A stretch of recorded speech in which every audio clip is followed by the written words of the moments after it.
Concordo, também penso assim. Importante é a qualidade desse público maravilhoso que está aqui.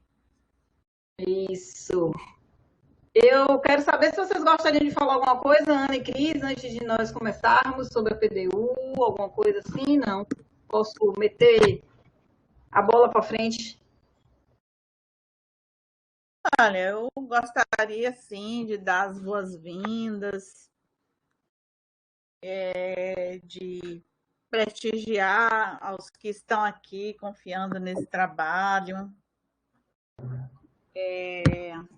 falar um pouco da importância dele, Não, dizer fique à vontade. que coisa muito rápida.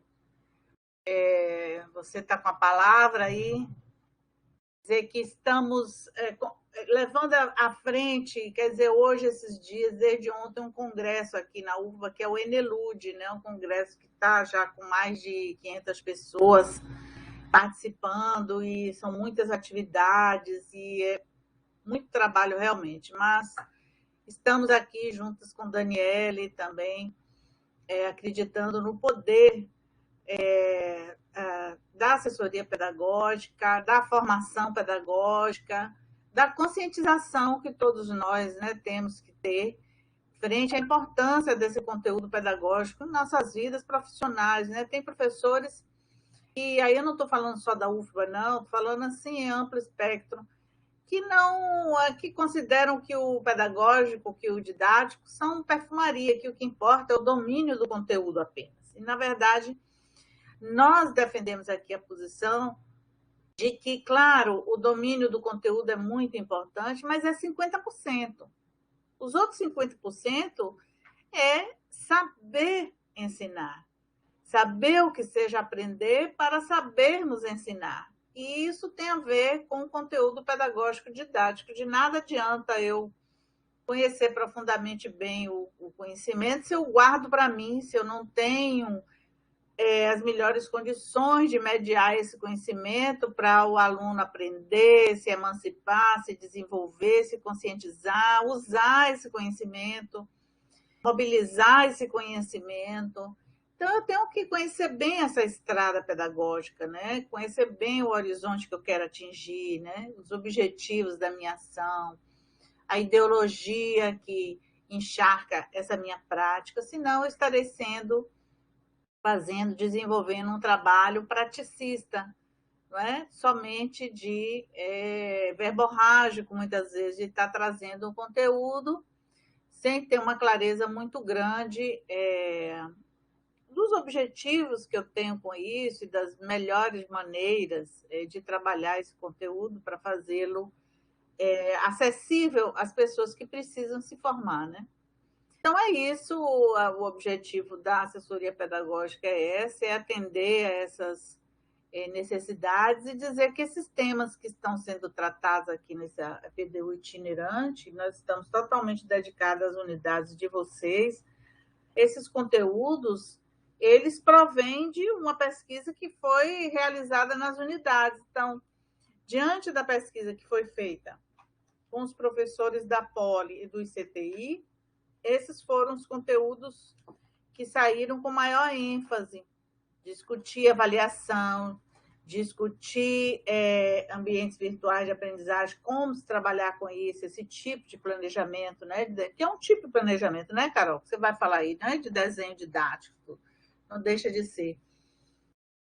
Então, é isso, buscando atender a essas demandas, estamos aí, Daniele e Laís Almeida são excelentes e competentes assessoras pedagógicas e tem levado adiante esse projeto. Eu confio muito nele, porque, na verdade, só para terminar, a ação pedagógica da assessoria ela precisa ser uma ação descentralizada e não centralizadora, porque ela só funciona, a assessoria pedagógica, quando ela brota nas unidades, das unidades para as unidades de ensino.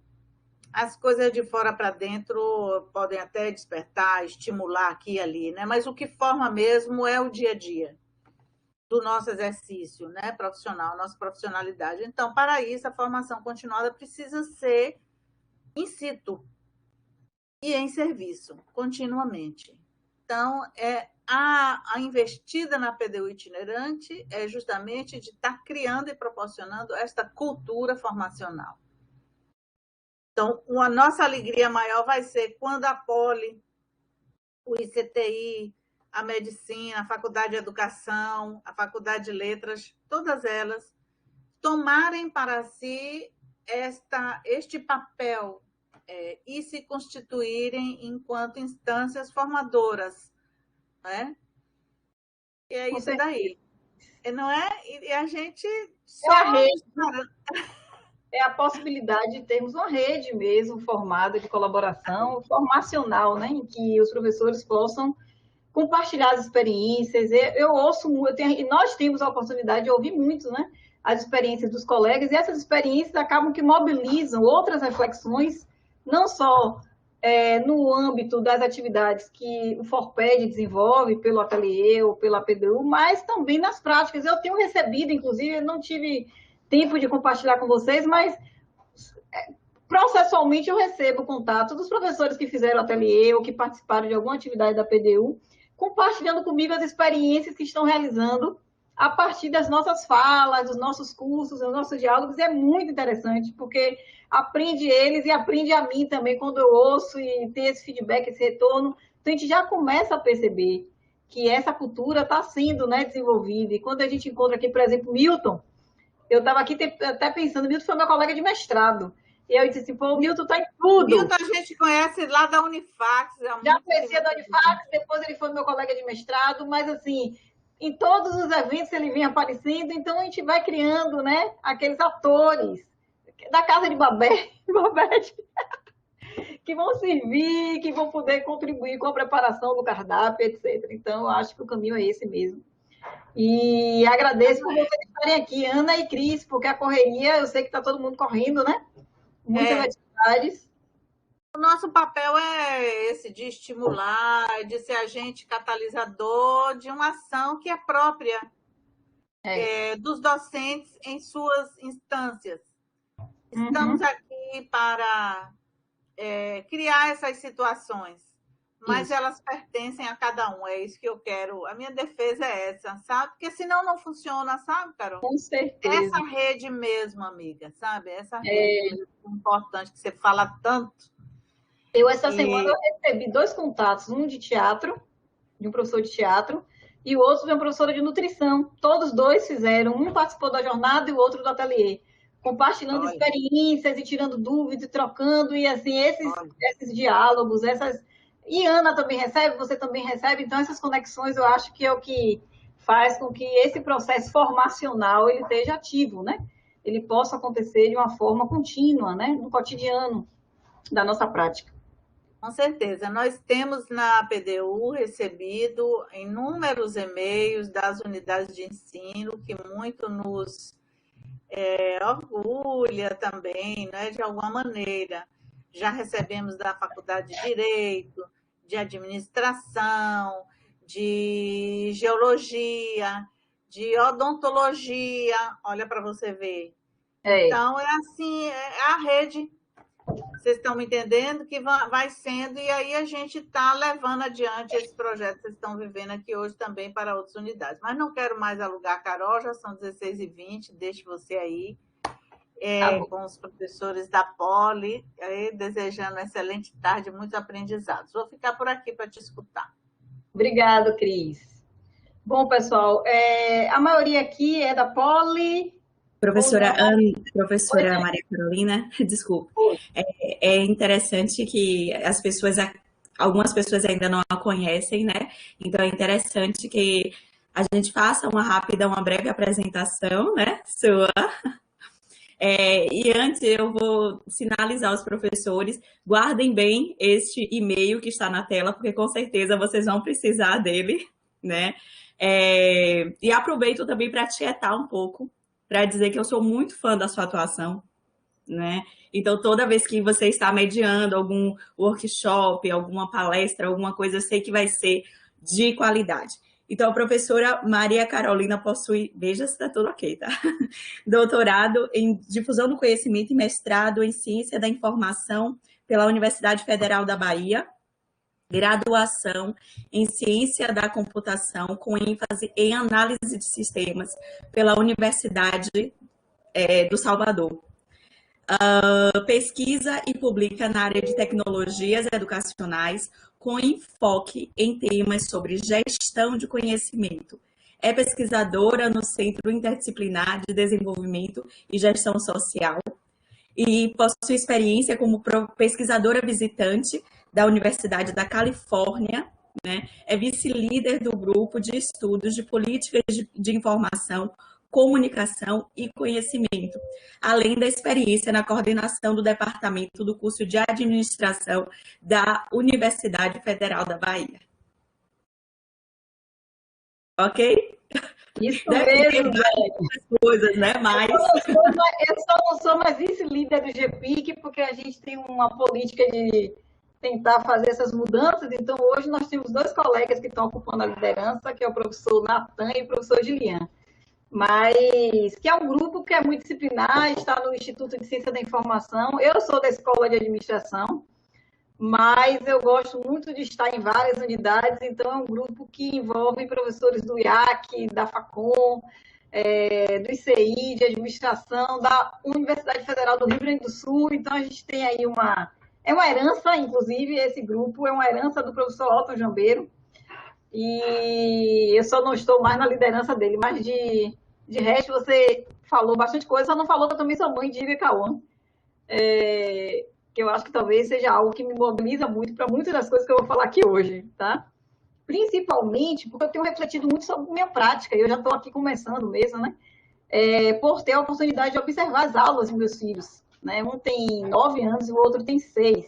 E um está sendo alfabetizado no modelo de ensino remoto, né? Agora começou a frequentar algumas aulas presenciais, mas é um desafio que eu não imaginava ser possível por conta da presença de uma criança, né, de 5, de 6 anos no ambiente online, mais de 26 crianças em um ambiente de conferência. Então, isso tem feito com que eu repense várias coisas. E eu vou comentar um pouquinho com vocês hoje, tá?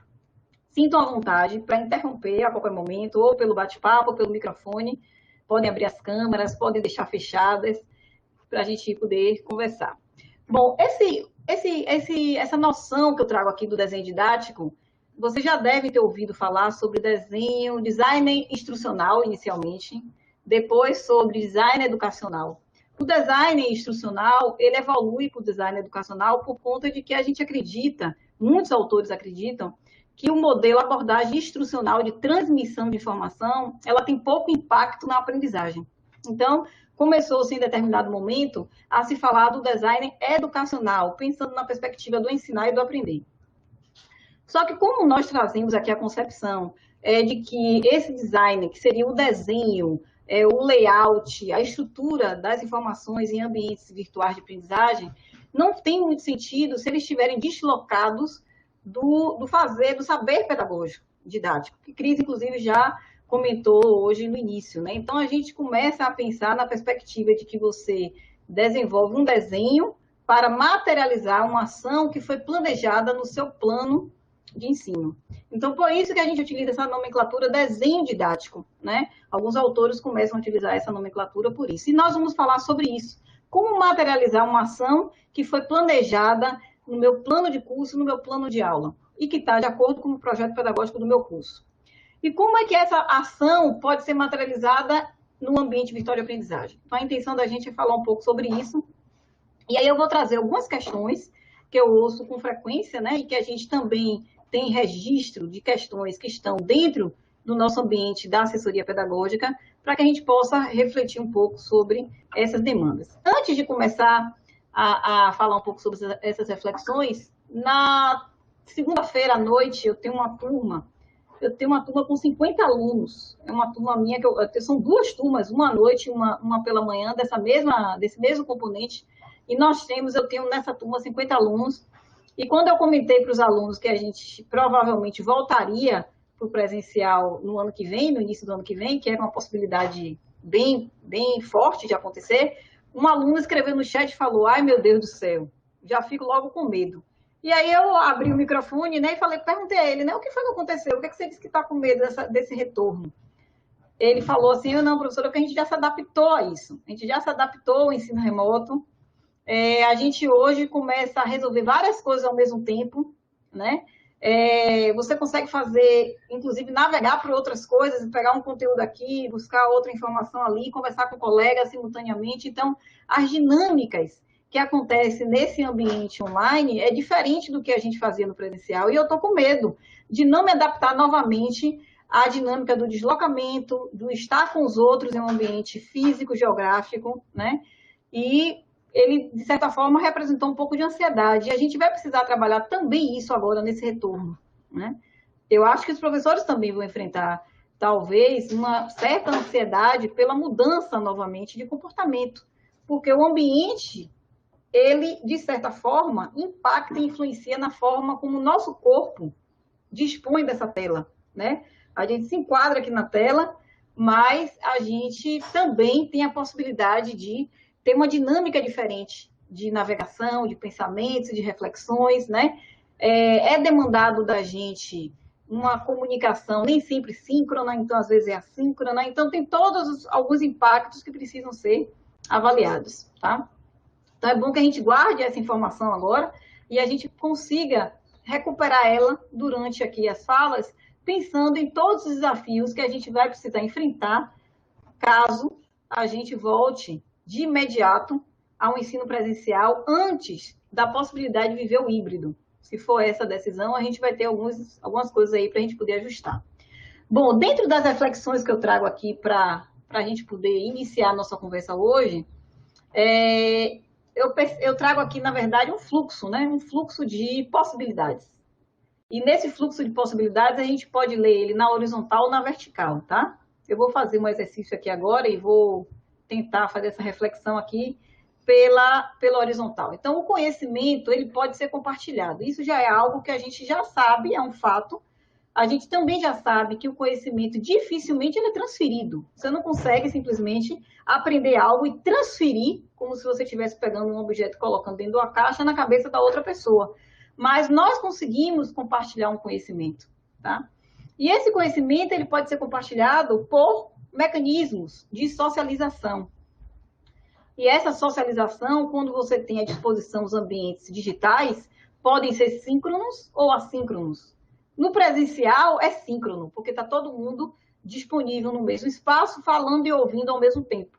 Mas no ambiente digital, a gente tem a possibilidade de ter uma comunicação assíncrona também, em que eu falo agora e você pode refletir ou ter uma interrupção do seu pensamento na hora que você tem acesso a essa informação em um momento diferente daquele que eu usei para emitir a informação. Então, eu passo a informação, mas você só é afetado por essa informação no momento em que você acessa ela. Essa questão de acessar a informação assíncrona tem muita relação também com o desejo, com o querer ouvir naquele momento. Muita gente diz assim, olha, eu agora não ligo mais pelo WhatsApp, eu mando um áudio, porque você vai ouvir na hora que você puder. Então, o assíncrono, ele permite isso, que a gente possa ter esse deslocamento e essa flexibilidade de afetar o outro na hora em que o outro deseja, diferente do presencial. Bom, uma outra questão é que quando você usa esses mecanismos de socialização, abre para a gente um grupo de possibilidades de colaboração que podem ser estabelecidas dentro dos âmbitos das comunidades das redes de aprendizagem. Então, essa opção de aprender com o outro, de auxiliar o outro, de compartilhar com o outro, de interferir no processo de aprendizagem do outro, as comunidades redes de aprendizagem que não estão apenas conectadas ou disponíveis em ambientes virtuais, mas também são possíveis de serem criadas. E até determinado momento, essas comunidades e essas redes aconteciam no ambiente offline. Era a praça da cidade, a igreja, a escola, as comunidades de práticas de pescas. Então, já existiam essas configurações, só que com esse ambiente digital, nós percebemos que se amplia muito essas possibilidades, porque eu posso me comunicar, posso compartilhar algo com alguém que está muito distante de mim, e que talvez eu não conhecesse se eu não fizesse uma viagem, um deslocamento geográfico. Por sua vez, o conhecimento, esse que pode ser compartilhado, quando você compartilha, o professor compartilha, por exemplo, um conhecimento com o estudante, para o estudante, aquele conhecimento pode chegar apenas como uma informação, né? É o tal do conhecimento compartilhado, por exemplo, do livro, que está no livro, é o conhecimento para o autor, mas aquele que lê, o leitor, no contato com aquela informação, com o conteúdo que está ali, se ele não tiver conhecimentos subsunsores prévios que permita ele interpretar aquilo que está ali, aprender e produzir novos conhecimentos, tudo que está ali representa apenas uma informação. Por isso é que é tão importante a mediação, né? Como é que eu vou mediar o contato do leitor com aquele conhecimento que eu compartilhei, de forma que ele possa ter condições e oportunidades para produzir novos conhecimentos. Em contrapartida, a gente percebe, e os alunos e os professores reclamam muito, né? Inicialmente era visto como vantagem, hoje já é visto como desafio. O vasto volume de informação disponível na internet, isso dificulta muito nossa relação com a rede, porque a gente tem um desgaste, e isso desenvolve também ansiedades, conflitos, né? Demanda negociações, de você poder filtrar o que desse volume inteiro, né, de informação você pode efetivamente utilizar, porque é uma informação verdadeira, porque é uma informação relevante, né, porque eu preciso dessa informação, né? Então, a gente se vê nesse emaranhado de conteúdos que novamente reafirma a demanda pela mediação. E aí eu parto para uma questão que eu sempre digo o seguinte: o que você tem a dizer, você professor, por exemplo, da forma como você diz está disponível na rede? Cris, quando começou a fala dela, ela disse assim, é importante que o professor ele tenha o conhecimento, né? Se aproprie do conhecimento e ele realmente tenha aquele conhecimento sobre a área que ele vai lecionar. Mas não é só isso. Por que não é só isso? E agora fica muito aparente que não é só isso, porque muitas vezes você encontra na internet esse conhecimento compartilhado, que para você vai chegar como informação, mas está ali, e que a depender das linguagens que a pessoa que disponibilizou utilizar, pode ser que nem a mediação de alguém seja necessária para que ele possa aprender. Então, às vezes, um vídeo muito bem feito, ele pode compartilhar informação e disparar processo de aprendizagem sem necessitar que tenha alguém para poder fazer a mediação. Então, é por isso que a gente tem sempre que buscar essa questão. Mas o que eu vou dizer, como eu digo, né? Como eu digo, está muito relacionado à didática que você tem, né? Eu ouço muitos alunos dele, não, professor, eu peguei esse mesmo componente com o professor X, professor Y, mas professor Z é fantástico nesse componente. Por quê? Porque o que ele diz a gente não encontra em lugar nenhum. Às vezes é a mesma informação, mas a forma como aquilo é construído no discurso, né? Então, essa é mais uma informação que a gente pega e vai segurar ela lá para o nosso desenho. Bom, uma outra questão é que a informação, ele é um arcabouço cognitivo, e isso aí é pelas teorias de cognição, tá? A mediação da aprendizagem e da comunicação, então, tanto a informação, que é o arcabouço cognitivo, quanto a mediação da aprendizagem e da comunicação, interferem com o outro aprende. Isso a gente vem estudando muito dentro dos nossos estudos sobre a educação online, né? A educação online, ela parte do pressuposto de que a gente aprende com os outros, que a gente aprende em rede, e que a mediação ela é fundamental para que a gente possa utilizar o máximo que é disponibilizado pelos fundamentos da educação com os fundamentos da comunicação. Então, a gente integrar a comunicação e a educação como forma de intensificar as mediações da aprendizagem. Daqui, eu chamo a atenção para uma área do conhecimento que vem sendo estudada, inclusive uma das professoras que apresentam essa noção, faz parte do lado do nosso grupo de pesquisa, do GPIC, que são as competências infocomunicacionais, a necessidade do indivíduo saber desenvolver, na verdade, habilidades e competências para selecionar e utilizar as informações de forma que ele possa aprender e produzir novos conhecimentos, né? Então, é um grupo de habilidades e competências que precisam ser trabalhadas. Bom, e dentro desse emaranhado de coisas aqui, estão o que a gente vem estudando como EOL, né, que é Educação Online, onde você tem aí diversas possibilidades de mediação, de comunicação, de aprendizagem, e aí é o pano de fundo que eu vou utilizar para tudo que eu vou falar aqui hoje, porque nós acreditamos que a educação online ela não está restrita nem ao ensino presencial, nem à educação à distância, nem ao ensino remoto, nem o ensino híbrido. Ela perpassa um paradigma que muda a forma como a gente pensa. É como se você se vestisse ao contrário, né? Com a roupa ao contrário. Como se de repente você acordasse e dissesse, não, agora eu vou fazer diferente, tá? E eu venho exercitando isso diariamente.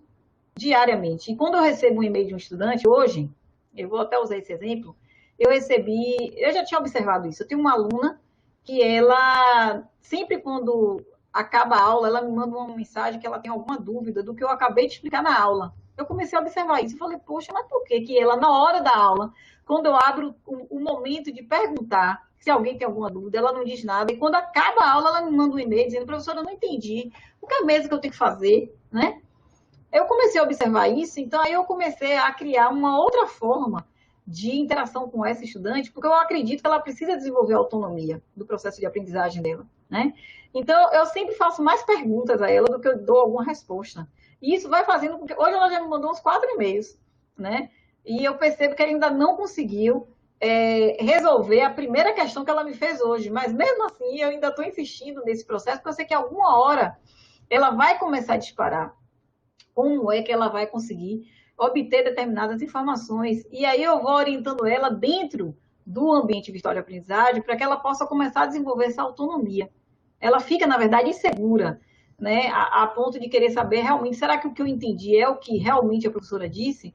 Eu digo a ela, recupere a aula gravada, entre em contato com o seu colega, veja que eu coloquei tal arquivo, visite nosso quadro de... O que você viu em tal lugar? Então, eu criar, na verdade, formas para poder esse estudante conseguir começar a assumir também um papel diferente nesse processo de aprendizagem, tá? Então, vamos aí na sequência. Aí eu começo falando dos ambientes virtuais de aprendizagem. O que são esses ambientes, né? Muita gente confunde, né? Um ambiente virtual de aprendizagem com o Moodle. O Moodle não é um ambiente virtual de aprendizagem. O Moodle é uma plataforma que permite que você construa um ambiente virtual de aprendizagem, quanto também você pode utilizar ele para criar espaços diversos para outras coisas. Por exemplo, a gente tem dentro do Moodle, na escola de administração, esse departamento.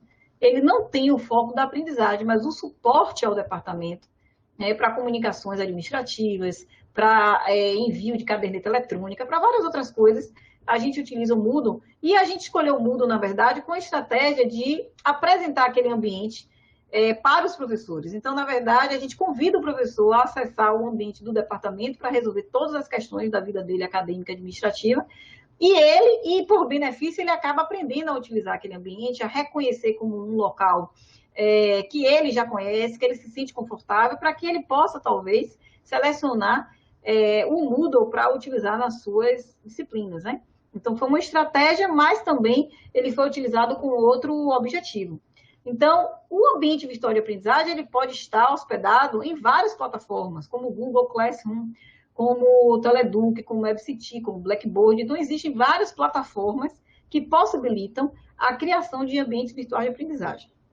O ambiente virtual de aprendizagem, ele, do ponto de vista do sentido, é como se ele fosse, ele é a nossa sala de aula num ambiente digital, né? Então, a ideia é que ele possa representar o campo da sala de aula, o espaço físico da sala de aula, só que agora no digital. Quando a gente estuda o virtual, né, a noção de virtual, o Pierre Levy mesmo fala muito sobre isso, pensa-se muito sobre o que pode vir a ser real, né? No caso dos ambientes virtuais de aprendizagem, eu não gosto de utilizar a palavra virtual em ambientes virtuais de aprendizagem, eu prefiro ambientes digitais, porque ele não é potencialmente uma sala de aula, ele é a sala de aula, a depender de como você mobilize as aprendizagens nesse espaço, tá? E alguns professores utilizam como suporte as aulas, né, presenciais, então eles representam a extensão da sala de aula. É um ambiente a mais em que você encontra de encontro com o estudante. Se tiverem alguma dúvida por aí, podem ir interrompendo ou escrevendo aí no chat, tá? Se tiver ok, vou seguindo. Bom, e aí, com o avanço do que a gente chama de computação ubíqua, né? Que é a computação onipresente, a computação móvel, disponível no celular e no ônibus, nos veículos, na rua, na praça, o ambiente virtual de aprendizagem ele pode estar em qualquer lugar.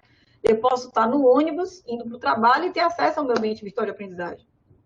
Então, ele está na web, ele está no bolso, no smartphone, ele está no ônibus, ele está na sala de aula, por que não? Então, assim, Os alunos também se preocupam muito. Eu tive lá em biologia e uma pergunta de um estudante foi que se eu achava que os professores vão abandonar tudo que passaram a utilizar no semestre suplementar, ou se eles iam incorporar algumas práticas que eles consideravam que era interessante, né? Por quê? Porque eles pensam o seguinte, eu posso também usar o ambiente de aprendizagem, acessar o Moodle, para desenvolver uma atividade na sala de aula presencial, né? Por que não? Então, em determinado momento, a gente não vai ter mais essa separação de modalidade de ensino, vai ser tudo híbrido. Eu acredito muito nisso, que a gente vai ter sempre modelos e situações onde vai ser desenvolvidas encontros presenciais e outros virtuais, isso vai ser uma coisa natural, vai depender muito do contexto em que aquele curso está inserido, dos alunos que fazem parte daquela turma, das aptidões, das habilidades, das competências desses alunos, dos interesses também desse professor. Bom, e aí a gente percebe muito essa coisa de o meu ambiente está bem arrumado, né? Em casa, quando a gente arruma uma despensa, né? Ou seu guarda-roupa, eu sempre digo assim, olha, meu guarda-roupa, ele pode parecer bagunçado, mas eu encontro tudo que eu quero nele. Então, ele está arrumado para mim, mas para qualquer outro ele não está. Então, a gente precisa ter essa compreensão quando a gente pensa no ambiente virtual de aprendizagem. Não adianta a gente arrumar, colocar as coisas de forma que fique bonito, agradável, estético, né? Subjetivo, mas é muito impessoal, depende muito de como eu entendo e compreendo onde estão as coisas, né? Porque a gente precisa organizar ele para que qualquer pessoa encontre. Então, quando você organiza, por exemplo, a despensa da sua casa, você utiliza sentidos, significados, né? Você nomeia as coisas de forma muito clara para que qualquer pessoa possa encontrar, por exemplo, um café em uma prateleira e possa saber que o café não pode estar na mesma prateleira que a água sanitária, né? Então, a organização depende da definição de categorias, né? Depende de um planejamento, e é isso que a gente está pretendendo fazer quando a gente faz um desenho didático. No desenho didático, a gente pretende organizar os dispositivos que são os conteúdos, os recursos e as atividades, tá? De forma que o aluno, mesmo que ele não esteja em contato comigo naquele momento, ele possa encontrar uma informação, ele possa saber o que ele precisa fazer, ele possa reconhecer um recurso. É claro que, muitas vezes, o ambiente está muito bem organizado e o aluno ainda me manda um e-mail, ou manda para você um e-mail perguntando onde está. Não é porque não está organizado, mas porque, culturalmente, no Brasil, a gente é acostumado a pedir a informação antes de buscar. Então, a gente precisa também exercitar essa autonomia, esse buscar, né, do aluno, tá? Bom, algumas questões que são fundamentais quando você inicia o refletir sobre o desenho didático, antes de colocar a mão na massa. Então, a primeira coisa é que é importante a gente diversificar linguagens, né? Por quê? Por que isso? Porque é moda você utilizar várias linguagens. Que linguagens são essas, né? Com o avanço dos recursos audiovisuais, várias linguagens foram incorporadas no nosso dia a dia.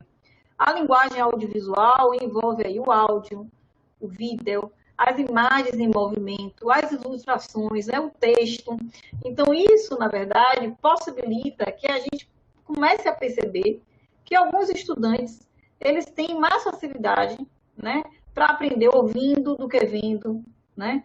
Aprendem mais desenhando do que lendo um texto. Então, por que não, né, diversificar essas linguagens? E aí, como o Cris fala, né, que eu ia falar justamente agora, fazer uso das metáforas, né? Metáforas com associações que apresentem situações do cotidiano dentro da linguagem que você está utilizando para representar um conteúdo. Então, fazer uso de coisas que estejam contextualizadas no dia a dia do estudante, né? E que possam, na verdade, permitir que ele tenha acesso àquele conteúdo de diferentes formas. Então, eu já tenho estudantes que preferem assistir a aula gravada.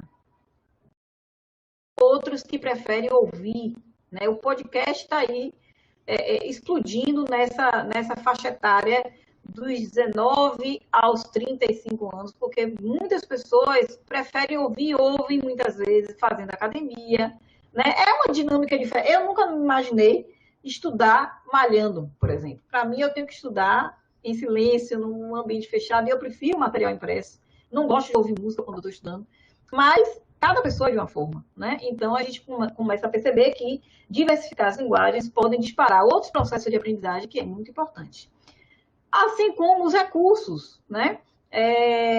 Os recursos, eles estão também associados à linguagem. Então, às vezes, você propõe para os alunos trabalhar com questionário, né? Então, para cada atividade, ele tem um questionário para desenvolver. Muitas vezes, tem alunos que eles não funcionam bem com o questionário, respondem qualquer coisa, marcam qualquer coisa, só para poder passar para frente.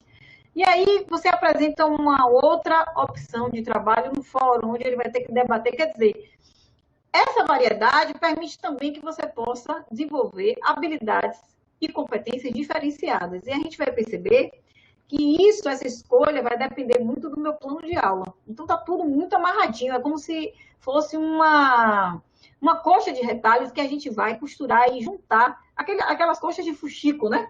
Que a gente pega várias partes e no final a gente tem um todo. Existem complexidades em cada uma desses trechos e existe a complexidade do todo, né? E isso é importante a gente compreender. Porque senão o aluno também não consegue desenvolver autonomia nenhuma, porque as coisas não se encaixam e ele fica perdido, vira uma confusão, um excesso de recursos, um excesso de linguagens sem justificativa, tá? Existem também várias formas de você disparar a comunicação. Eu vou falar mais na frente uma experiência também que eu tive agora recentemente e como foi positivo eu disparar uma outra forma de comunicação com os estudantes, tá? Então, nós temos aí as formas de comunicação assíncrona, síncrona, o trabalho analógico, por que não fazer uso também? Muitas disciplinas, lá na administração mesmo, os professores usam jogos analógicos, né? Por que não fazer uso também? A gente trabalha no ateliê com as mandalas, né? Então, existem várias formas de você trabalhar, não só com o analógico, mas também com o digital, com o áudio, com o hipertexto, com o vídeo, com as metáforas, com as imagens, né? A gente no ateliê trabalha muito com as metáforas artísticas, né, vinculadas aos processos formacionais. Então, existe aí uma gama de possibilidades e que a gente não desenvolve de uma vez só, nem de repente. É algo muito da experiência, da vivência, que a gente vai experimentando aqui, às vezes não funciona muito bem, a gente vai ajustando, né? Então, é um processo mesmo. Bom, e aí, já que agora a gente já tem essa noção do que a gente considera ser um ambiente virtual de aprendizagem, agora como realizar o desenho didático para que no final eu tenha esse ambiente virtual de aprendizagem bastante fortemente vinculado com o planejamento do meu componente, né? Então, primeiro eu parto aqui para uma definição do que é desenhar. Desenhar é figurar, é representar, é dar uma ideia, né? Então, a gente poderia dizer que você vai dar a ideia da sala de aula, né? Hoje, eu já digo que a gente consegue mais ainda, porque a presença no ambiente digital já tem sido tão forte que às vezes a pessoa se sente dentro, né? Eu, por exemplo, eu me sinto aqui como se eu estivesse com vocês, porque eu já estou muito habituada a usar esses ambientes. Então, eu já não sinto mais essa diferença. Agora, é claro que tem questões que a gente não reproduz no ambiente digital, que é próprio do presencial. Eu nem busco, mas eu não tenho essa expectativa, porque eu consigo reconhecer o limite desse ambiente, mas eu também consigo reconhecer o potencial que ele tem, tá? Bom, e aí você vai fazer essa representação, esse desenho, essa ideia de conteúdos e situações didáticas. Então, de forma bastante resumida, o desenho didático ele dá conta dos conteúdos e das situações didáticas, tá? Quais são as etapas, né? Então, primeiro é um processo de atualização e reflexão o tempo inteiro. Eu mudo muito o desenho didático dos meus ambientes, de acordo com o curso. Às vezes eu mexo nas coisas, eu desloco, porque eu percebo que não está claro, ou não está funcional, ou porque aconteceu algo, o acontecimento eu nunca deixo de fora da sala de aula. Então, às vezes aconteceu algo e a gente modifica tudo, né? Então, é esse processo de atualização e reflexão. E a gente trabalha com 3 grandes etapas, né? Primeiro, o planejamento, onde se faz a reflexão, e nesse planejamento ele vem logo depois da elaboração do plano de curso e do plano de aula. Como eu já faço isso muitas vezes, às vezes eu inverto, tá? Mas isso é maluquice da minha cabeça. Geralmente a gente faz o plano do curso, o plano de aula e parte para o planejamento do desenho didático. E nesse momento você faz reflexões que às vezes causa modificações, né, como se fosse uma espiral, no seu plano de curso e no seu plano de aula, na hora que você vai materializar esse ambiente. E aqui a gente faz escolhas, nessas escolhas são que tipo de recursos eu vou utilizar, como é que o meu conteúdo, as linguagens que vão ser utilizadas para representar o meu conteúdo. Algumas proposições nascem daqui, que já dão conta de a gente pensar como é que a dinâmica da aprendizagem vai acontecer. Então, é uma fase mais de reflexão. Daqui, a gente parte para o que a gente chama de arquitetura, que é a fase de organização. Então, nesse momento, eu já tenho aqui a minha conta, o meu espaço, né, do ambiente aberto, seja no Moodle, ou seja em outra plataforma, e eu vou começar a tentar organizar tudo que eu planejei agora, seguindo uma estrutura de layout e projetar a dinâmica do estudante naquele ambiente. Então, eu imagino, se eu aluno, como é que eu vou navegar aqui, como é que eu vou buscar isso, como é que eu vou fazer aquilo. Então, a gente faz esse exercício. Bom, estando com a reflexão, que é o planejamento, e a organização, que é a arquitetura, prontos, a gente parte para a fase da materialidade da ação, que é efetivamente colocar as coisas no lugar, né? Então, agora eu vou colocar mesmo. Então, geralmente, eu faço um esqueleto no ambiente, onde eu já crio lá uns tópicos, os rótulos, e aí depois é que eu vou começar a habitar. Então, eu vou colocar os arquivos, eu vou colocar imagens, eu vou dar nome às coisas. Então, aqui você cria, você observa, você avalia, né? Então, eu faço sempre esse processo de avaliação e escuto os estudantes para ver se tem alguma coisa que vocês não estão achando. No primeiro dia de aula, já eu apresento o ambiente, pergunto a eles o que eles acharam, se a gente deve mexer em alguma coisa, né? E reflexão e escuta faz parte aqui desse momento e pode levar aqui a alterações nas etapas anteriores. Tudo bem até aí, pessoal? Respondam aí para mim, dê um feedback aí. Ok, tranquilo. Beleza. Bom, para quê? Poxa, Carol, será que a gente precisa mesmo fazer isso? Olha, eu já fiz o planejamento do curso, né? Eu desenvolvo os planos das minhas aulas. Aí eu recebo um ambiente virtual de aprendizagem. Não dá para eu construir logo, não? Para que eu tenho que fazer esse desenho didático? A gente percebe que dá para você fazer tudo sem fazer plano nenhum. O problema é que quando você faz tudo sem fazer plano nenhum, primeiro que você, muitas vezes, bagunça a cabeça do estudante. Porque só está na sua cabeça e ele fica meio perdido com as coisas que vão acontecendo no meio do caminho. Segundo, porque muitas vezes seu ambiente não fica de acordo com o seu planejamento de curso. Então, as coisas não se encaixam. É como se você estivesse trabalhando com um leque de peças que você tenta colocar, mas elas não podem encaixar. É como se fosse um quebra-cabeça, né? Você tentar colar uma peça que não cola na outra. Então, é importante que você faça o desenho didático para que você possa fazer todo o planejamento e arquitetura de forma consciente, e consciente com sua abordagem pedagógica, consciente com o projeto pedagógico do curso, com a consciência de que seu componente ele faz parte de um currículo, que aquele currículo tem toda uma contextualização associada a ele, né? Com a consciência de que cada turma é uma turma, né? Com a abertura para os acontecimentos, com uma abertura que permita uma flexibilidade, uma dinâmica. Então, é por isso que a gente faz o desenho didático. O desenho didático, ele permite que a gente possa potencializar a construção coletiva do conhecimento. Aqui, ele deixa de ser um acervo, que a gente observa muito no ambiente de virtual de aprendizagem, que são acervos de material para os alunos lerem, mas que não conseguem criar oportunidades de trabalho colaborativo. Você consegue aqui, isso aqui é muito importante, porque você consegue trabalhar numa relação estreita do que a gente chama de personalização, que não é a individualização. É, na verdade, a possibilidade de você apresentar uma diversidade ampla de linguagens, de recursos, que possa atender aos seus alunos e não simplesmente uma maioria que você considere que todos aprendam da mesma forma, tá? Então, essa personalização não é a individualização, mas é a possibilidade de você customizar, de você configurar aquele ambiente de forma que você possa ampliar as possibilidades de aprendizado do seu estudante, de acordo com os conhecimentos prévios que ele tem, de acordo com as dificuldades que ele traz para a aula. Inclusive dificuldades técnicas, tá? Que às vezes ele não tem para poder acessar determinados conteúdos. Ele não consegue, por exemplo, assistir sua aula síncrona porque a rede dele cai o tempo inteiro, né? Então, tem essas questões. Bom, o acolhimento da diversidade, que também está associado a essa possibilidade de ampliar as possibilidades, né? Então, na perspectiva do planejamento do desenho didático, a gente também pensa nisso.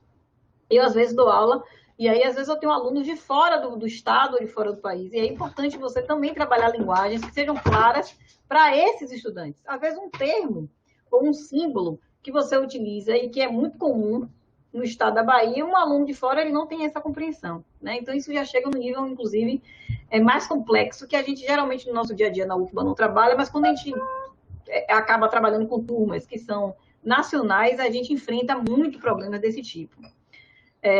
A mobilização da autonomia e da autoria. Então, quando você também planeja bem o ambiente e faz esse desenho didático, geralmente o aluno consegue exercer uma postura mais autônoma e, a partir das situações didáticas que a gente desenvolve, a gente pode incentivar ele a trabalhar a autoria. A intensificação da comunicação, a disseminação da informação e a difusão do conhecimento, que está muito relacionado aqui a como as tecnologias, os recursos tecnológicos vão ser convidados a serem acessados durante o curso, tá? Então, por isso, você tem aqui uma modificação das formas de comunicação. Quando eu estou no presencial e eu falo algo, eu parto do pressuposto que todos os meus alunos estão prontos para me ouvir naquele momento em que eu estou falando. Eu faço uma pergunta e eu também parto do pressuposto que todo mundo tem condições, né? Ou porque teve acesso à informação antes, estudou antes da aula, ou porque já tinha aquele conhecimento para me responder, né? E muitas vezes isso não acontece. Então, no ambiente online, você consegue trazer outras perspectivas de comunicação que podem esperar a hora em que aquele aluno está pronto para realizar, por exemplo, uma postagem em um fórum de discussão. Isso tudo a gente consegue fazer quando a gente tem esse pensamento mais planejado de acordo com o projeto e com o plano. Com relação ao ambiente virtual de aprendizagem, como é que o professor atua nesses ambientes, né? E que questões a gente percebe que começam a surgir a partir dessa prática do uso dos ambientes virtuais de aprendizagem? Quando começou a pandemia e que a gente começou a utilizar os ambientes virtuais para o semestre suplementar, para mim o impacto não foi muito grande, porque eu já usava com os meus alunos os ambientes virtuais de aprendizagem, não como repositório, tá? Como extensão da minha sala de aula, e as dinâmicas que a gente desenvolvia na sala de aula presencial eram dinâmicas na perspectiva da educação online já. Então, a gente já trabalhava, tanto que meus alunos não reclamam de trabalho em grupo, viu? Eu tenho ouvido muito professor dizer, Carol, agora no ensino remoto eu não consigo fazer trabalho em grupo, os alunos não querem, porque não se conhecem. Como eles já chegam no meu componente sabendo que eu trabalho em grupo, quase tudo é coletivo e colaborativo, então não tem esse questionamento. E eu digo a eles, olha, a gente não modificou muito a nossa prática, porque a gente veio para o ambiente online, porque eu trabalho com a educação online, independente de estar no digital ou no virtual. E aí eu vou mostrar para vocês aqui algumas dessas questões que a gente deve considerar. Cris, eu estou acompanhando, vai escrevendo aí que eu vou falando. Bom, e aí, quando você vai desenvolver um ambiente virtual e que você vai partir para o seu desenho didático, você tem aqui, ó, 4 etapas, né? Essas etapas, elas estão associadas muito à fase de planejamento do desenho e à fase da arquitetura do desenho, tá? E aqui a gestão da aprendizagem está associada à fase da materialização. Lembram que eu falei que na materialização a gente faz uma reflexão, uma avaliação? Como a gestão ela é processual, então ela acontece durante todo o curso, tá? Então, no planejamento, você começa a pensar na estrutura, depois você começa a personalizar. Essa personalização aqui quer dizer customização, tá? Um termo da computação. É você customizar o ambiente de acordo com o seu plano. Então, quando a gente recebe o Moodle, ele vem genérico, com um modelo, um template, um padrão, que todo mundo recebe igual. Aí você vai customizar e dar a sua cara da sua disciplina. Então, você está personalizando, que em computação é um processo de customização. Aí você habita, que é começar a colocar os conteúdos e começar a criar estruturas e disparadores de presença, né? Existem vários autores que estudam a teoria da presença nos ambientes virtuais de aprendizagem. E depois a gente parte para a gestão. Eu não vou poder falar sobre essas 4 etapas a fundo, porque cada uma delas daria um curso, né? A gestão de aprendizagem mesmo é um processo muito que envolve várias coisas, inclusive avaliação, e que, na verdade, vai conseguir nos dar subsídio para poder acompanhar a aprendizagem desse estudante do início do curso até o final, tomar decisões, modificar coisas, né? Refinar planejamento, etc. Cris diz aqui que as maiores dificuldades são a mediação assíncrona. Com certeza, Cris, até porque nós, na nossa prática de presencial, a gente está acostumado a mediar a comunicação síncrona, né? No assíncrono, inclusive, a gente não está, e inclusive, mais alunos se sentem à vontade para entrar em contato conosco e utilizam linguagens, momentos diferentes. Então, isso também dificulta essa mediação. A diversidade que está associada à comunicação assíncrona é muito maior do que a comunicação síncrona, certo? Então, isso, de certa forma, torna a mediação muito mais complexa, mais complicada, mais difícil, mais desafiadora. Parece que não, mas é, né? Pode falar, Cris. Não, eu ia dizer, e que o AVA, o que nós usamos, o Moodle, né? Ele tem potencialidades que nós precisamos aprender a lidar com elas, e isso entra nesse desenho didático, né? Usar ali os recursos, aquelas Sim. atividades, não é? Num desenho didático que seja mais lúdico, pelo menos mais interativo, vamos dizer assim, né? Que Sim. você, por exemplo, sabe muito bem interagir num fórum. O fórum é sensacional, mas as pessoas vêm um pouco cansadas, um pouco desestimuladas em relação ao estudo. Eu acho que o desenho, ele vai já nesse planejamento aí, pode demonstrar, né, essa potencialidade. Desculpa interromper.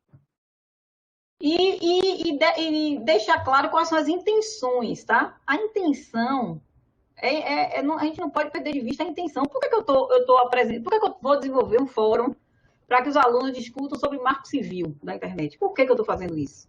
Né? Então, saber o porquê, né? E qual a relação desse porquê com o plano da minha aula, com as habilidades e competências daquela aula e como isso interfere naquele mapeamento de conteúdos que está no meu plano de conteúdo, isso é importante. Então, é por isso que é tudo muito costurado. É justamente agora, esse momento, onde eu vou falar sobre isso, sobre essa costura, tá? Aí eu trouxe aqui algumas questões que foram apresentadas pelos professores no ambiente da assessoria pedagógica. Eu fui organizando, fui lá no fórum, eu organizei aqui, de acordo com aquelas fases que eu falei antes, da habitação, personalização, planejamento e gestão de aprendizagem. Então, observe o seguinte, o professor perguntou, podemos usar imagens e vídeos disponibilizados na web? Como perceber a presença do outro e acolher os estudantes nos seus diversos contextos no processo de interação? Olha que pergunta, dá uma dissertação de mestrado aqui. Gostaria de saber se posso usar todas as ferramentas online disponíveis, aquelas com acesso gratuito, ou no semestre suplementar só posso usar o Moodle e a RNP.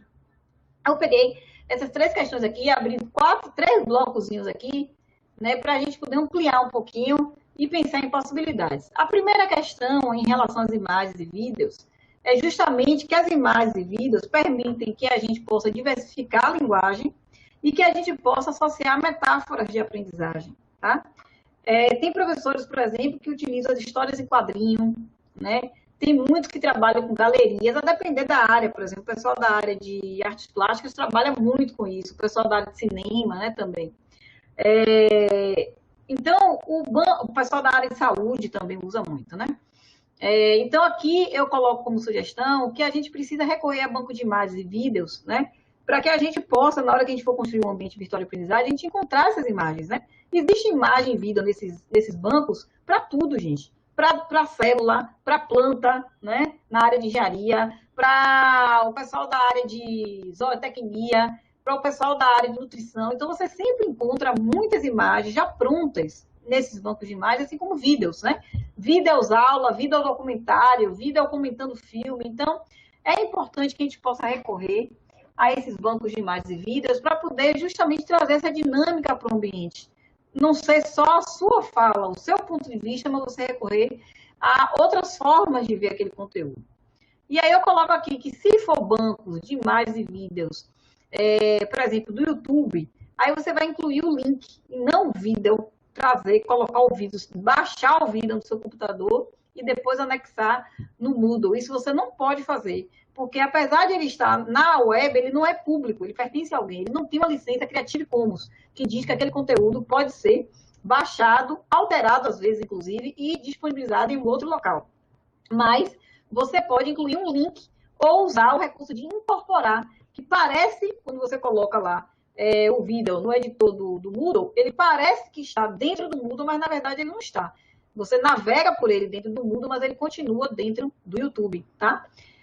E se o recurso tiver a licença de pública, Creative Commons, que vem aquele CCzinho assim do lado da imagem, você pode, inclusive, salvar e trazer ele para o seu ambiente de aprendizagem. E isso aqui acaba que, de certa forma, amplia essas possibilidades de você acolher também a diversidade, em que os alunos compreendem de outras formas, às vezes tem aquelas imagens, inclusive, que são carregadas de aspectos culturais. Bom, uma outra questão é mobilizar as interações individuais e coletivas, né?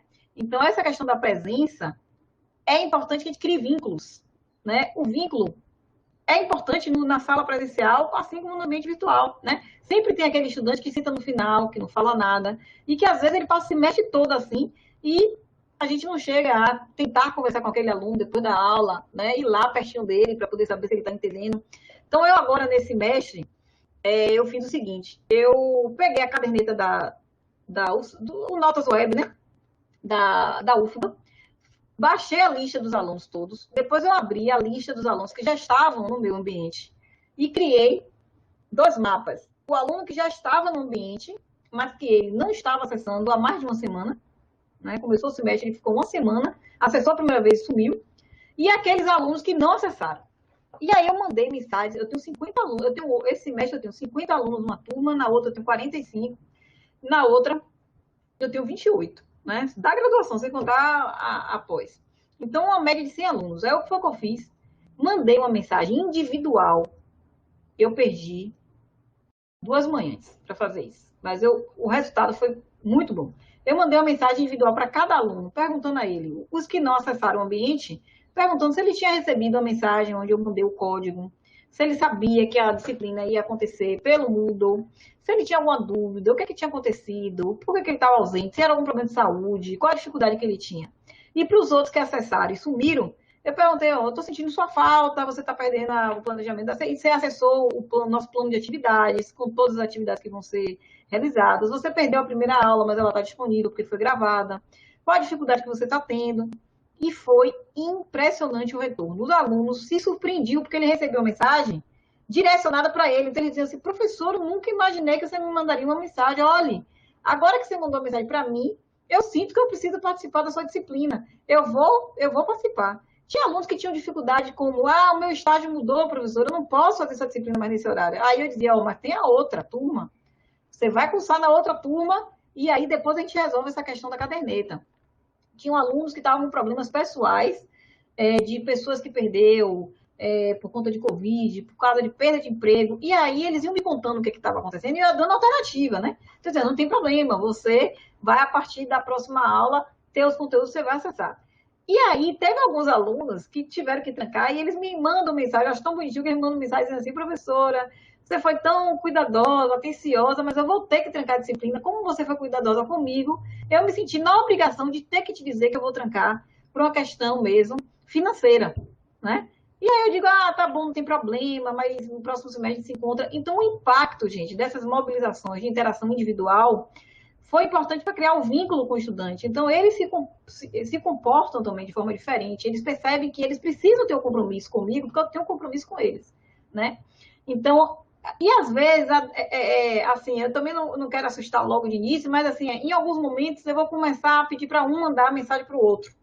Então, assim, não sei quem, você pode mandar mensagem para tal aluno para poder tentar ver se ele consegue resolver isso aqui, para que eles comecem a perceber que essa interação não tem que ser centrada em mim, que pode ser também aluno-aluno.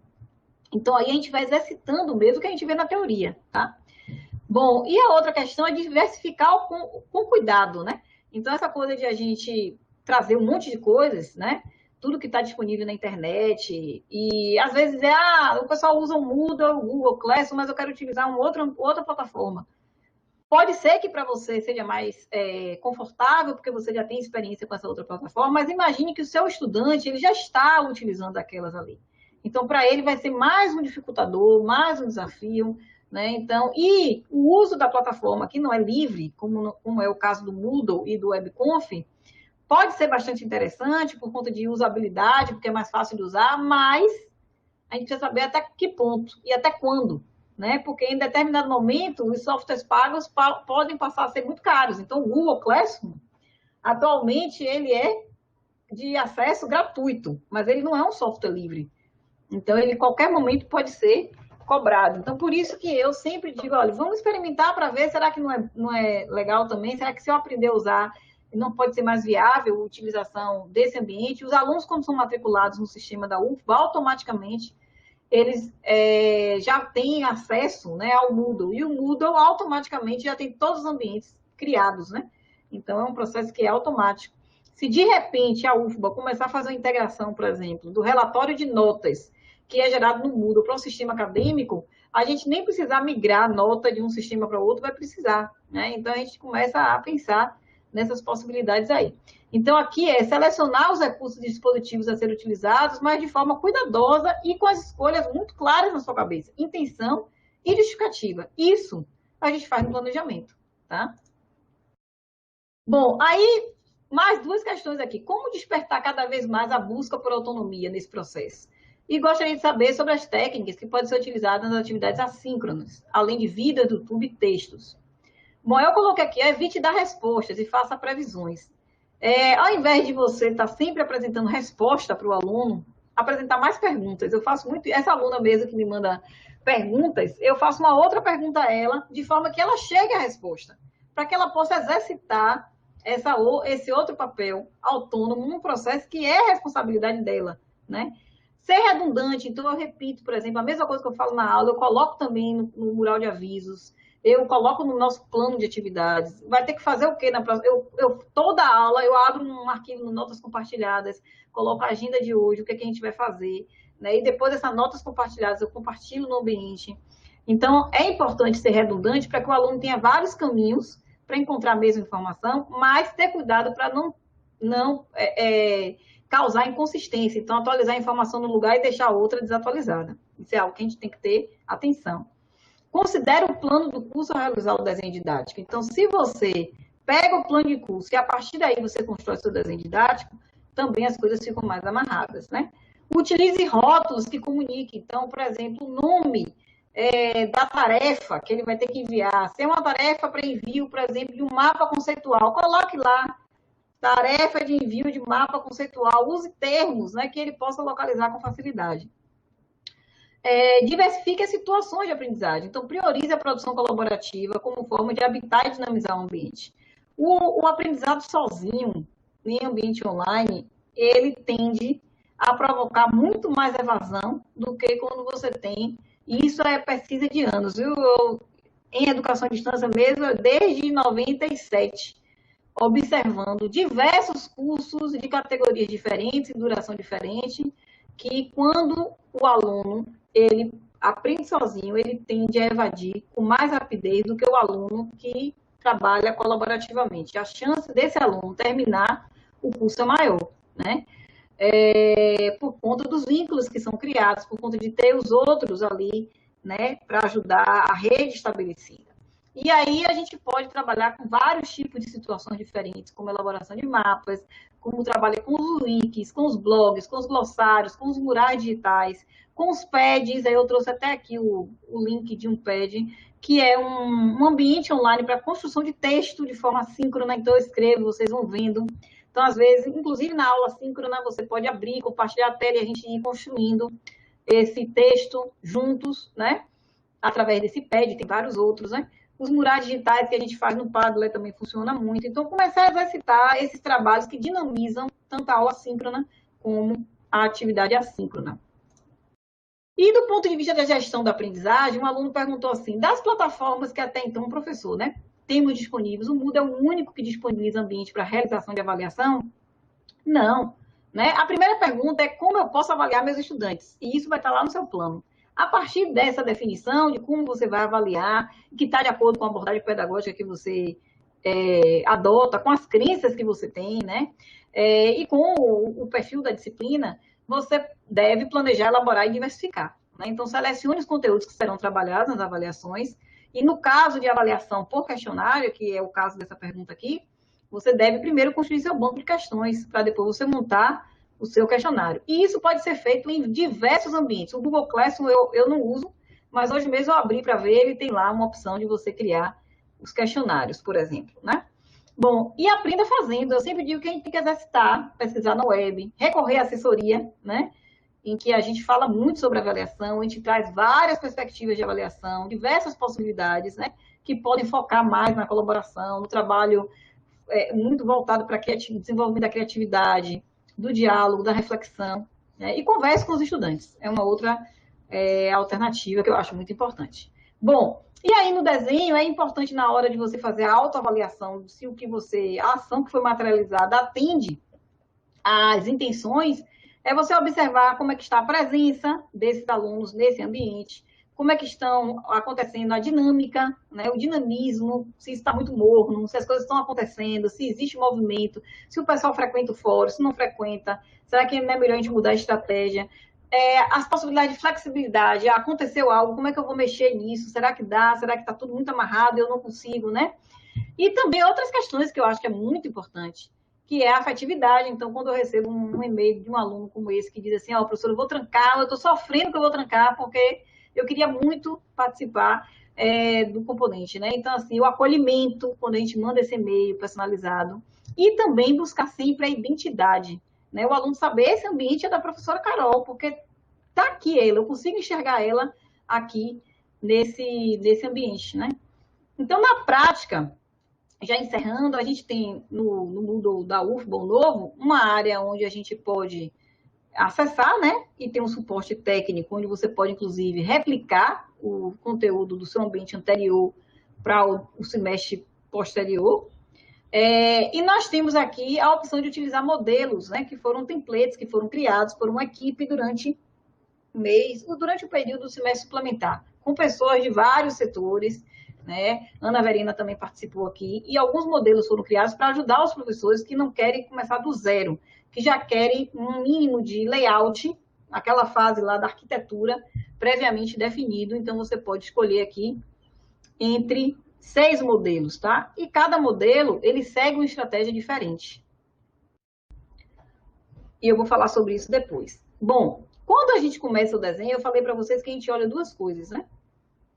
A situação, os conteúdos e as situações didáticas. Sobre os conteúdos, algumas dicas, né? Buscar outros conteúdos, além dos produzidos por você mesmo, né?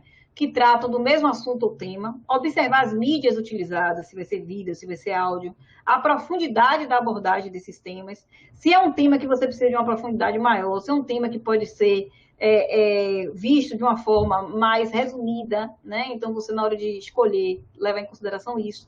Quais são as linguagens adotadas e as fontes citadas, né? E se você não for fazer uso só de conteúdos que foram produzidos por outros, se você for elaborar conteúdos, aí sequenciar os tópicos que serão abordados, né?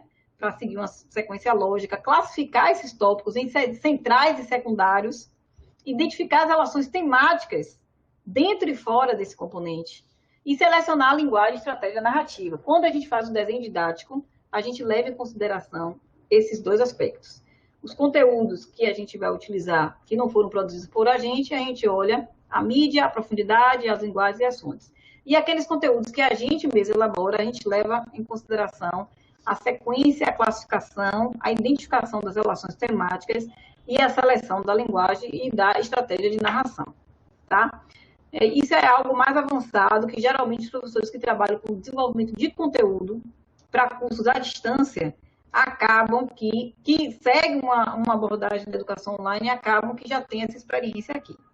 Então, algumas questões que é importante, que eu coloquei aqui, é diversificar as mídias, fazer uso do hipertexto, porque ele dá uma dinâmica na leitura, e cada aluno segue um percurso diferente, e trabalhar com convergência digital, que é trabalhar não só o conteúdo textual, mas o audiovisual, a imagem, né? o vídeo, de forma a você dinamizar mais esse conteúdo e diversificar. Aqui no Moodle, a gente tem aqui uma coleção de atividades que podem ser utilizadas e tem uma coleção de recursos. Os conteúdos estão aqui, ó, dentro dessa linha de recursos, é o que eles chamam de recursos. Então, o rótulo, a pasta com arquivos, o livro, a página. Então, aqui seria justamente o momento de trabalhar aqui a parte de conteúdo, né? E aí a gente pode diversificar esses usos de acordo com os ambientes, se a gente quer trabalhar o síncrono ou assíncrono, a depender de que momento o aluno vai trabalhar cada um dessas coisas, a gente vai fazer uma escolha ou outra e a gente pode fazer uma mixagem, né? Fazer várias escolhas, tá? Tô vendo aí o bate-papo, Cris, e tô adiantando um pouquinho por causa do horário, mas estou acompanhando. Bom, e aí eu trouxe aqui o seguinte, bom, você tem um plano do curso, você tem um plano da aula, e como é que isso vai interferir no meu desenho didático? De forma bem prática, tá? No plano de curso, você geralmente coloca os conteúdos, né, que vão ser falados, discutidos na sua disciplina. Desses conteúdos que está aqui, ó, eu utilizo esses conteúdos para definir a estrutura de organização dos conteúdos do AVA. Eu vou mostrar lá na frente como. Então, eu pego esses conteúdos que estão aqui e é eles que vão ser a base para eu estruturar a organização dos conteúdos no ambiente. E do meu plano de aula, eu tiro o quê? Eu pego o item objetivos e habilidades do plano de cada aula. E esses objetivos e habilidades é o que vai servir de base para eu escolher que tipo de recursos, dinâmicas de aprendizagem e avaliações eu vou trabalhar. Então, se eu digo assim, olha, nessa aula o aluno deve desenvolver a reflexão crítica sobre esse tema. Então, provavelmente eu vou trabalhar ou com um mural digital, ou com um fórum de discussão, né? Então, algo que permita que ele possa desenvolver essa habilidade da reflexão crítica, né? Então, é assim que a gente vai fazendo esses casamentos aí. Então, aqui, imaginando que eu tenho um mapeamento, a gente vê muito isso no ateliê, né? Um mapeamento preliminar de um componente, a gente coloca nesse mapeamento as ideias gerais orientadoras, que são os temas que estão lá na minha ementa, né? Que devem ser trabalhados. E a partir dessas ideias gerais orientadoras, que é a ementa do curso, eu começo a identificar aqui os conceitos que serão trabalhados, né? Eu tenho conceitos que são intermediários e tenho conceitos que são específicos, que são os conceitos subtópicos, né? Como a gente viu aqui no plano, você tem aqui um conceito que é currículo e tem um outro subconceito aqui dentro, tá? E a gente também tem, do plano de aula, as competências e habilidades, né? E colocamos também no nosso plano de aula os conceitos subsunsores. Então, eu tenho aqui informações que vêm do meu plano de aula e tem informações que vêm do meu plano de curso. E eu utilizo essas informações no meu desenho. Bom, aí eu falei para vocês, olha, tem modelos lá no Moodle. O modelo 1, 2 e 6 que está disponível hoje no Moodle UFBA, ele tem foco nas ideias gerais, ou seja, na ementa. Ele organiza o curso de acordo com as unidades. Então, se você quer organizar seu curso com base nas ideias gerais que vão ser trabalhadas, você vai utilizar esse modelo. Então, tem uma justificativa para isso. Não é simplesmente eu vou escolher o mais bonitinho, né? Se você quer dar um foco dos conceitos intermediários, você vai utilizar o modelo 3, porque para cada temática você vai botar justamente o conceito intermediário. E se você quer trabalhar com os conceitos específicos, você vai usar o modelo 4 ou 5. Então, percebam que o próprio layout que está lá já está direcionado para a forma como você vai direcionar os conteúdos, a organização dos conteúdos do seu ambiente. Então, eu trago um exemplo. Aqui, ó, eu estou usando um modelo que trabalha com temáticas aqui, ó. Então, eu peguei aqui a currículo e formação e coloquei. Ele usa botões. A Cris até falou alguma coisa dos botões aqui em cima. Então, ele usa grandes tópicos indicados no conteúdo programático, vão ser os conteúdos a serem trabalhados. E aí, para cada um desses tópicos, eu vou ter um rótulo com os conteúdos e as atividades associadas. Então, eu vou ter um desafio, vou ter um de concepção. Essa é uma forma que a gente estrutura o ambiente do curso do ateliê didático, tá? E aí eu finalizo aqui para a gente poder ter algum tempo para discutir. Eu abro aqui para discussão. Dani, por favor. Obrigada, gente. Meu e-mail, se tiverem dúvidas. Estou aqui.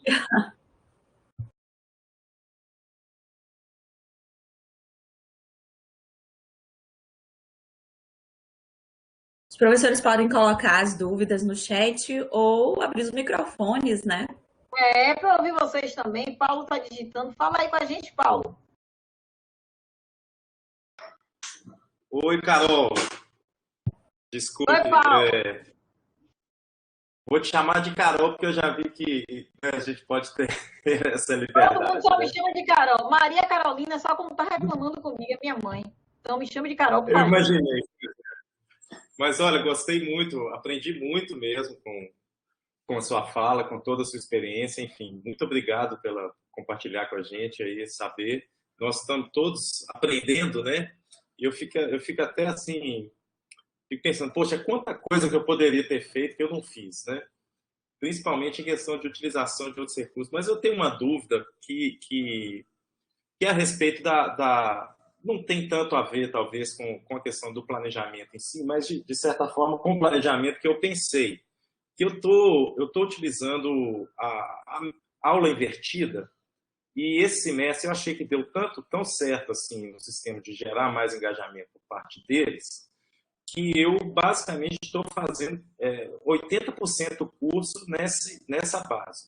O que eu faço? Eu dividi os grupos e passo leituras, uma principal, uma secundária, complementando com vídeos, peço também para eles colocarem um texto no fórum, todo mundo participar no fórum antes, e, enfim, e peço para eles liderarem o debate, mas obviamente que as apresentações nem sempre cobrem os conceitos e né, abordam os temas do jeito esperado, e aí eu vou conduzindo e tentando, com isso, contemplar né, também, querendo ou não, a abordagem que fomenta, que no meu caso, eu dou aula desculpa, devia ter falado, eu dou aula de estudos sobre contemporaneidade. Né?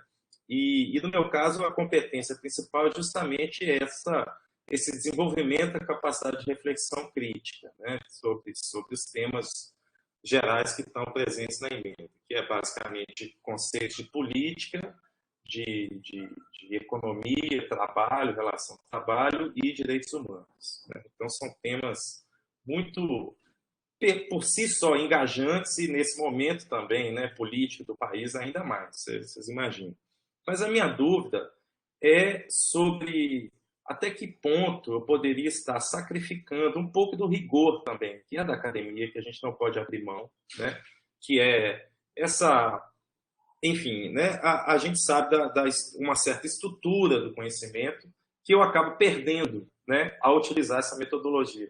Então, quer dizer, aquela coisa do cobertor curto. Né? Se por um lado eu acho que eu tenho ganhado, por outro eu estou um pouco receoso que talvez, até para eles mesmos, falta um pouco mais de sistematicidade da apresentação do conteúdo, por mais que não é o obrigatório não é uma fixação de conteúdo, evidentemente. Mas aí, assim, queria ouvir a opinião de você e dos colegas, das colegas também, se também enfrentam situações parecidas. O que vocês acham? Eu vou responder, vou pedir para a Cris também poder complementar, porque eu acho que ela pode trazer um feedback interessante, se ela está aqui ainda. Bom, eu penso o seguinte, Paulo, por isso que eu sempre concordo que a diversificação é a melhor forma de a gente trabalhar, porque a gente não privilegia nem um caminho nem outro. É importante, eu gosto, você falou assim, olha, eu estou percebendo que eu estou ganhando muito. Existe essa questão da percepção do professor. Pode ser que numa outra turma não funcione. Inclusive, a gente já ouviu muitos relatos de professores que fazem uso só da metodologia da aula investida e não tem um sucesso, é um fracasso, né? Eles percebem que não funciona. Tem outros que têm outra experiência que depende muito da turma também, né? Então, eu acho que a primeira coisa se está tendo um bom retorno, isso já é um ponto muito importante, porque você está conseguindo criar os vínculos de aprendizagem do estudante, né? E mobilizá-los a aprender. Né? Eu digo sempre que o desejo está acima de qualquer coisa. Mas, para que você não fique com essa angústia, que você também tem essa percepção, na verdade, você já tem a resposta da pergunta que você está fazendo, né? Você já consegue perceber também que tem perdas. Então, por que não utilizar duas metodologias e não uma só, com uma aula investida, né? Então, talvez fazer o uso, intercalar, né, as aulas com algumas aulas com uma outra metodologia, possa te dar justamente como resolver essa lacuna que você está sentindo, do que está ficando de fora, do que é interessante também trabalhar com os estudantes. Entende? Então, é por isso que geralmente eu vou intercalando as práticas para poder dar conta justamente, porque Porque não tem nenhuma metodologia que ela dê conta de tudo.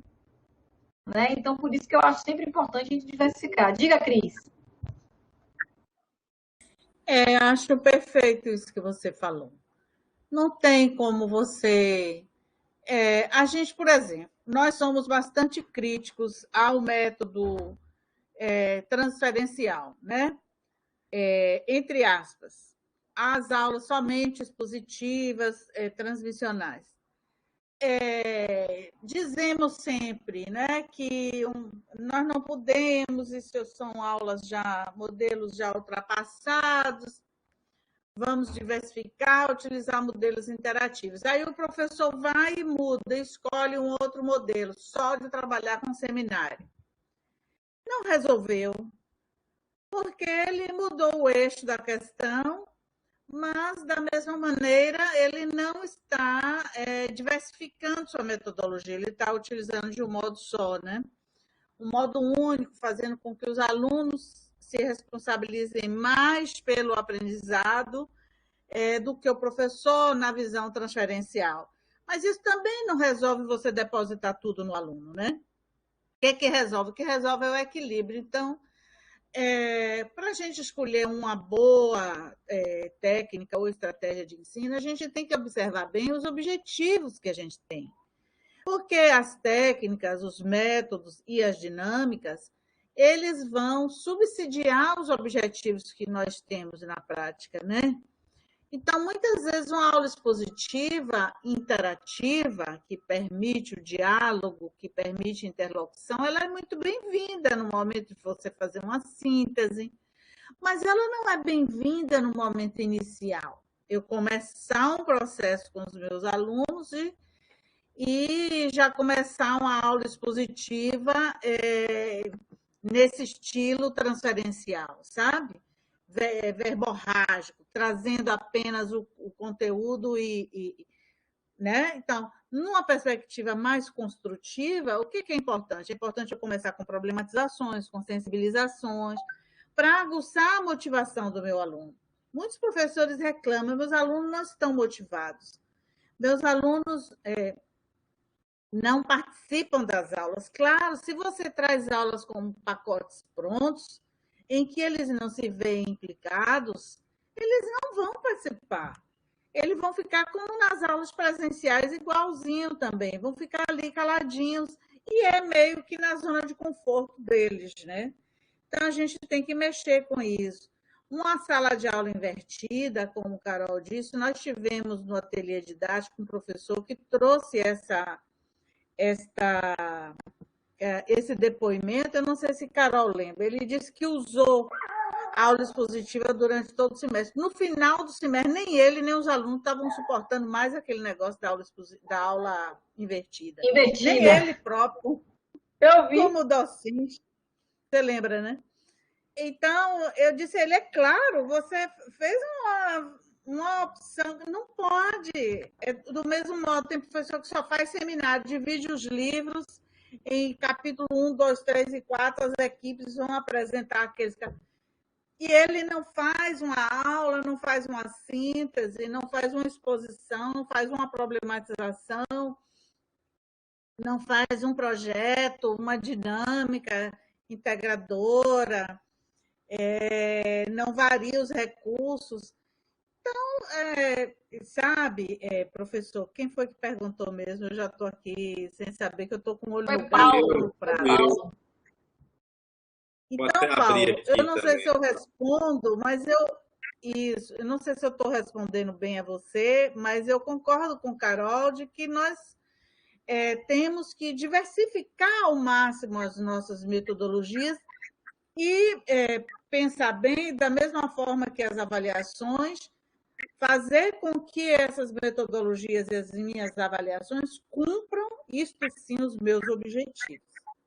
E os meus objetivos, eles é que vão dar o tom, né, da nossa conversa na sala de aula, eles é que vão dizer, não é, no começo das unidades, em cada momento, quando é que é importante problematizar o conhecimento, quando que é importante criar situações para que o aluno ressignifique o conhecimento, construa um conceito, né? Aplique um determinado conteúdo em situações simuladas ou em situações práticas. Crie um projeto, uma técnica ou um produto. Então, são, vamos dizer assim, não estou falando de taxonomia rígida, não, como existe a taxonomia de Bloom, né, que de vez em quando dá uma pescada nela, não é nada mal, cá para nós, muito cá para nós, né? Mas ela não vai responder a tudo. Mas entendermos que o processo de ensino, que é a nossa mediação didática, né, vai incidir na aprendizagem do aluno. Deve, né? Na aprendizagem significativa. E para que ele incida na aprendizagem que seja duradoura, significativa, eu tenho que fazer com que esse aluno ancore o conhecimento novo em conhecimentos anteriores, né? Dê um sentido pessoal, uma interpretação toda própria àquele conhecimento. Então, para isso, quais as técnicas que eu vou usar? Então, você tem que se perguntar, é a sua sabedoria pedagógica que vai dizer. Aí, se vocês me permitem, eu vou fazer aqui um pequeno comercial, desculpem, viu? Mas eu vou fazer, porque é pela EDUFBA, não tem problema. Estou lançando um livro justamente de métodos e técnicas para o ensino superior, que é o Cardápio Pedagógico. Ele já está pronto, acabei de lançar agora no Enelude, Carol, pela EDUFBA, um e-book, vai estar disponível também na plataforma Amazon e também diretamente na nossa editora universitária. De alguma maneira, eu trago alguns passos, se é que eu posso dizer assim, que são essenciais no processo de ensino e de aprendizagem, dentro de uma perspectiva sensível, de uma perspectiva criativa de ensino, lúdica, que também é por onde eu vou, né? Mas cada professor tem sua identidade, né? Também ninguém quer dar modelo aqui. Você abre um leque de opções. Hein? Diga, vou comprar assim que sair, eu já vou comprar. Ai, pois é. Parabéns. Pois quando a EDUFBA for lançar, eu vou avisar vocês todos. É pequeno, é um livro, é um e-book, que eu acho que vai ter uma... Eu espero que ele seja bem lido. Eu tive muito prazer em fazer. É o livro de uma história de vida também, né? Que ótimo, que bom para nós. Pois é, eu acho que assim, às vezes a gente sabe, mas acaba entrando na dinâmica, né? E assim, tudo que vocês falaram reverbera muito com minhas preocupações em si, né? Eu tenho também uma formação eu fiz licenciatura em física, então eu também sempre fui professor de ensino médio.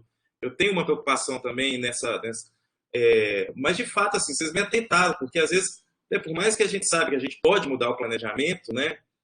Às vezes a gente fica, né? Não, mas peraí, já está aqui, não vai caber mais para mudar, já. Mas dá.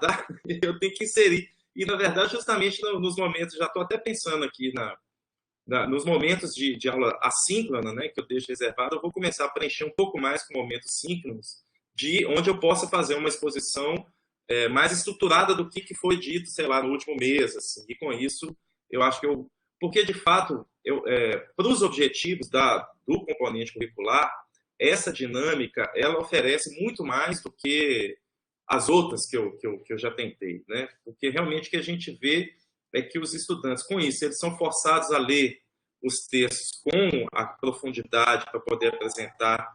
Ao mesmo tempo, os colegas ficam mais interessados, porque, é o fulano e tal, né? E eles próprios, enfim, eles têm essa dinâmica também que eu percebi, que eles têm mais dificuldade de formar os grupos, mais uma vez formados, os grupos eles meio que têm que ficar dando satisfação entre eles. E eu acho que isso gera mais engajamento também nesse momento virtual.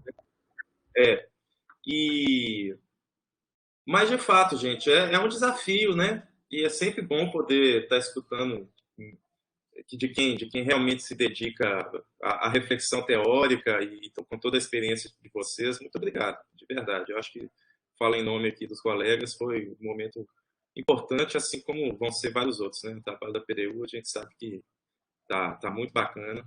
E é uma pena que no meio do semestre, da correria, nossos colegas, né, sempre com muitas coisas, às vezes a gente não consegue arrumar tempo para parar, do principal, né? Que é pensar em como melhorar essa nossa missão educacional. Então, repito aí, parabéns e obrigado, gente. Ótimo. Nós que agradecemos, Paulo. E a satisfação quando você vê que algo está funcionando, eu acho que compensa tudo, né? E aí eu acho que você deve experimentar fazer essa modificação e depois perguntar a eles o que eles acharam. Pois é, outra coisa que eu tento fazer sempre também, agora mesmo, né? Porque esse semestre eu vim aumentando paulatinamente a utilização dessa. E eu também faço um seminário que assim, eu não deixo eles totalmente soltos, eu não deixo a responsabilidade só deles. Como eu falei, eu vou, a cada 5 minutos, eu vou interferindo e vou conduzindo também. Mas, de fato, esse semestre eu empolguei tanto que eu acho que eu exagerei na dose, eu estou parecendo com o outro professor que vocês falaram. Acho que daqui a pouco ninguém vai estar aguentando mais. Mas é engraçado que eu perguntei a eles, né, depois da primeira rodada de apresentação dos grupos, perguntei a eles essa semana, falei, olha, gente, não sei, tô achando que aí todo mundo, não, professor, tá ótimo, continua assim, muito melhor, do jeito que a gente gosta. Então, assim, o feedback deles foi bom. O meu é que eu fico um pouco mais também, né, a gente tem uma percepção que vai além de simplesmente o prazer deles em estar discutindo, se engajando nas questões, né? Mas, enfim, são reflexões importantes. Viu, Paulo? E essa questão de você poder experimentar outras coisas faz com que você também desenvolva uma expectativa do aluno pela aula, né?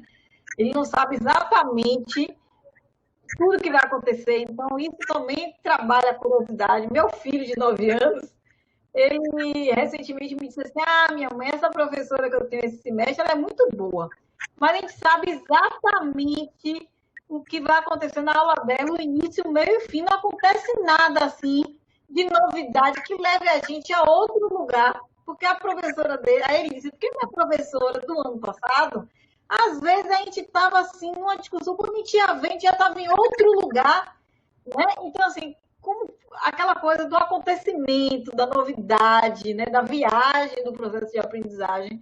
Então, às vezes, também essa modificação dá uma balançada, né? Tira da zona de conforto, porque às vezes também tem isso, eles já estão na zona de conforto deles, né? E aí você trabalhar esse deslocamento, eu acho que é bem interessante também.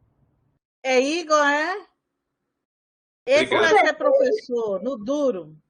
Igor é dureza, viu? É Mafaldo. Eu adoro ele. Adoro o Igor. Turma, eu acho que chegamos no horário já bem avançado. Acho que vai ficar difícil prender Carol aqui. Vocês também por mais tempo. Carol, você, como sempre, maravilhosa, trazendo ensinamentos de uma forma tão didática, numa linguagem simples, acessível, que eu adoro. Agradeço a presença de todos em nome da nossa assessoria pedagógica. Pedimos aí, coloquei entre aspas, contagiem seus colegas, falem dessa ação. Falem Isso de mesmo, nós. professora Cris. Até porque no dia 1º, vamos aproveitar para convidar, né? No dia 1º, às 14 horas, dia 1º/10 às 14 horas, nós vamos ter aqui a professora Ana Verena Madeira, que também é assim incrível, né? Falando sobre recursos didáticos para aulas síncronas e assíncronas. Então, contamos com a presença de vocês e com a presença também dos colegas, né? Com certeza. Então, é isso. Eu que agradeço também. Qualquer coisa, me manda e-mail, pedido de socorro. Podem entrar em contato. A tarde foi maravilhosa. Tive aqui o prazer, entendeu? Da participação de Cris e Dani. Também não ficam atrás de ninguém. Ó, como eu tive no luxo hoje. Então, gente, boa noite. Bom final de semana já, porque hoje já é quinta. Valeu. Abraço, pessoal. Beijos. Tchau.